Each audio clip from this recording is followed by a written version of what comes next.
Hi everyone, welcome to D C vlogs. ನಾವಿವತ್ತು family full ತುಂಬ ದಿನ ಆದಮೇಲೆ ಹೊರಗಡೆ ಹೋಗ್ತಾಯಿದ್ದೀವಿ. ನನಗಂತೂ ತುಂಬ ದಿವಸ ಆಗೋಗಿತ್ತು, ಎಲ್ಲೂ ಹೋಗಿರಲಿಲ್ಲ ಪಾಪು ಆದಮೇಲೆ. ಸೊ ಇವತ್ತು ಕಬ್ಬಾಳಮ್ಮ ಟೆಂಪಲ್ಗೆ ಹೋಗ್ತಾಯಿದ್ದೀವಿ. ನಮ್ಮ ಪಾಪುನ ಇದೇ ಫಸ್ಟ್ ಲಾಂಗ್ ಕರ್ಕೊಂಡು ಹೋಗ್ತಿರೋದು.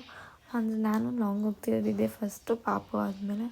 ಸೊ ಟೆಂಪಲ್ ಹೋಗಬೇಕು ಅಂತ ತುಂಬ ದಿವಸದಿಂದ ಅಂದ್ಕೊತಿದ್ವಿ, ಹೋಗೋಕ್ಕಾಗಿರಲಿಲ್ಲ. ಪಪ್ಪುನ ಚಿಕ್ಕವಳಿಲ್ಲಲ್ಲ ಅದಕ್ಕೆ. ಸೊ ಹಾಗೆ ಸಡನ್ ಪ್ಲ್ಯಾನ್ ಆಯಿತು. ಸಡನ್ನಾಗಿ 11:30 ಹೋಗೋಣ ಅಂತ ಪ್ಲ್ಯಾನ್ ಮಾಡ್ಕೊಂಡ್ರಿ. ಮನೆಯಿಂದ ಹೊರಡೋಷ್ಟರಲ್ಲಿ ಒಂದು 2:30 ಆಯಿತು. ಹಾಗೆ ಅಲ್ಲಿ ರೀಚ್ ಆಗೋಷ್ಟರಲ್ಲಿ 4:30 ಆಗಿತ್ತು ಟೆಂಪಲ್ಗೆ. ಸೊ ಹಂಗೆ ಹೋಗ್ತಾ ಕನಕಪುರ ಆನ್ ದ ವೇಯಲ್ಲಿ ಈ ಹೋಟೆಲಲ್ಲಿ ದೋಸೆ ಫೇಮಸ್ ಅಂತ, ಅಲ್ಲಿ ದೋಸೆ ತಿನ್ಕೊಂಡು ಹೋಗೋಣ ಅಂದ್ಕೊಂಡು ಅಲ್ಲಿ ನಿಲ್ಲಿಸಿದ್ವಿ. ಹಾಗೆ ಮನೆಯಿಂದ ಸ್ವಲ್ಪ ಊಟ ಎಲ್ಲ ತೊಗೊಂಡೋಗಿದ್ವಿ. ಹಾಗೆ ದೋಸೆ ತಿಂದ್ಕೊಂಡು ಹೊರಟ್ವಿ. ಸೊ ಇದೊಂದು ತುಂಬ ಚೆನ್ನಾಗಿತ್ತು. ನಮ್ಮ ಪಾಪ ಮಲ್ಕೊಂಡ್ಬಿಟ್ಟಿದ್ಲು ಹೋಗುವಾಗ. ಆಮೇಲೆ ಎದ್ಲು. ಅವಳಿಗೆ ಈಚೆ ಆಗೋದಂದರೆ ತುಂಬ ಇಷ್ಟ. ಸೊ ನಾವು 4:30ಗೆ ರೀಚ್ ಆದ್ವಿ ಟೆಂಪಲು. ಹಾಗೆ ದರ್ಶನಕ್ಕಂತ ಹೊರಡ್ತಾ ಇದ್ವಿ. ಇಲ್ಲಿ ನೋಡಿದ್ರೆ ಒಂದು ಬಸ್ಸಲ್ಲಿ ತುಂಬ ಜನ ಇದ್ದರು. ಎಷ್ಟು ರಶ್ ಅಂದರೆ ಕೆಳಗಡೆ ಇರೋ ಗಾಡಿನೂ ತಳ್ಳಿಬಿಟ್ಟು ಬಸ್ ಹತ್ತುತ್ತಿದ್ದಾನೆ, ಅಷ್ಟು ಜನ ಇದ್ದರು.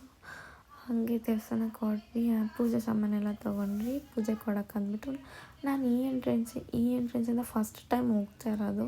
ಯಾಕಂದರೆ 7 months ಆಗಿತ್ತು ನಾನು ಈ ಟೆಂಪಲ್ಗೆ ಹೋಗಿ. ಅದಕ್ಕೆ ಏನೋ ಡಿಫ್ರೆಂಟಾಗಿ ಅನ್ನಿಸ್ತಿತ್ತು ನನಗೆ. ಈ ಕಡೆಯಿಂದ ಫಸ್ಟ್ ಟೈಮ್ ಹೋಗ್ತಿರೋದ್ರಿಂದ ಒಂಥರ ಚೆನ್ನಾಗಿ ಅನಿಸ್ತಿತ್ತು. ತುಂಬ ದಿನಗಳಾಗಿರೋದ್ರಿಂದ ಏನೋ ಒಂಥರ ಖುಷಿ ಆಗ್ತಿತ್ತು, ಎಷ್ಟೋ ದಿವಸ ಆದಮೇಲೆ ಹೋಗಿರೋದಕ್ಕೆ. ಪೂಜೆ ಎಲ್ಲ ಆಯಿತು. ಆಮೇಲೆ ಪಾಪುನ ಒಳಗಡೆ ಕೊಟ್ಟಿದ್ವಿ. ಆಮೇಲೆ ಮಕ್ಕಳನ್ನ ಒಳಗಡೆ ಕಳಿಸಿದ್ವಿ. ಅದನ್ನು ಮುಕ್ಕೊಂಡು ಬರೋಕ್ಕೆ ಅಂದ್ಬಿಟ್ಟು ಪೂಜೆ ಕೊಡೋದ್ರಿಂದ ಒಳಗಡೆನೇ ಬಿಟ್ಟಿದ್ವಿ ಈ ಸತಿ. ಹಾಗೆ ಪಾಪು ಫಸ್ಟ್ ಟೈಮ್ ಕರ್ಕೊಂಬಂದಿದ್ದರಿಂದ ಅಲ್ಲೇ ಸ್ವಲ್ಪ ಹೊತ್ತು ಹಾಕಿ ಆಟ ಆಡಿಸ್ತಿದ್ವಿ. ಈ ಥರ ಮನೆಯಿಂದ ನನಗೆ ತುಂಬ ಇಷ್ಟ. ಹಳ್ಳಿ ಕಡೆ ಹೋದಾಗ ಈ ಥರ ಪಿಕ್ಚರ್ಸ್ ತಗೊತಾ ಇರ್ತೀನಿ. ಸೊ ಫೈನಲಿ ದರ್ಶನ ಎಲ್ಲ ಆಯಿತು. 4:30 ಇರೋದ್ರಿಂದ ತುಂಬ ಜನ ಏನು ಅಷ್ಟೊಂದು ಇಲ್ಲ. ಹಾಗೆ ದರ್ಶನ ಎಲ್ಲ ಆರಾಮಾಗಿ ಮುಗಿಸ್ಕೊಂಡು ನಾವು ಮನೆ ಕಡೆಗೆ ಹೊರಟ್ವಿ.